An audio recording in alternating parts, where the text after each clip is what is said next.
Hey, good morning. This is Travis Scott over at North Star Bank Mortgage. I hope you're off to a good start this week.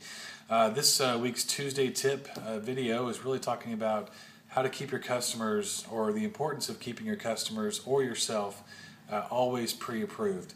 I had a couple of instances really in this past month that could have backfired had the customer not checked in with me. They were looking to buy a new car, and they're in the process of doing a home loan, and they were just swapping out one payment for the other. However, when you pay off one debt and you add a brand new debt into your credit report, even though the payment may be the same, it could have a severe adverse effect on your credit scores.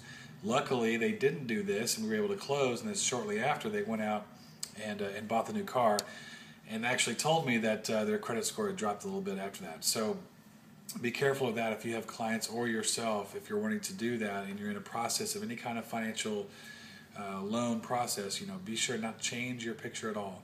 Another instance I had, that this is actually a pretty common one, was the buyer of a new house was selling their existing house, and they'd already closed.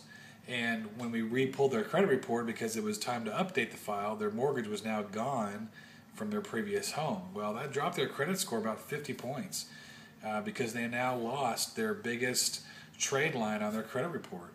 And so that can certainly have an adverse effect. They still had great credit and made their payments on time, but they lost their mortgage from their credit report, and that dropped their scores. So just be real mindful if you're a realtor out there, or if you're a buyer, that you always do whatever you can to stay pre-approved. Stay in touch with your lender. Have them recheck your situation all throughout the process, so you know exactly where you stand. There's no guessing work. There's no surprises when you come to the end of closing.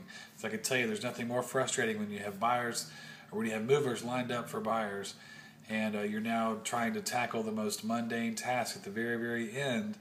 A lot of that can be avoided if you do the proper follow-up and the proper communication with your lender throughout the process. So that's Tuesday's tip this week. If you have any other questions, feel free to see my contact information above. You can also leave comments below. I would love to hear what you have to say. Thanks so much, and have a great week.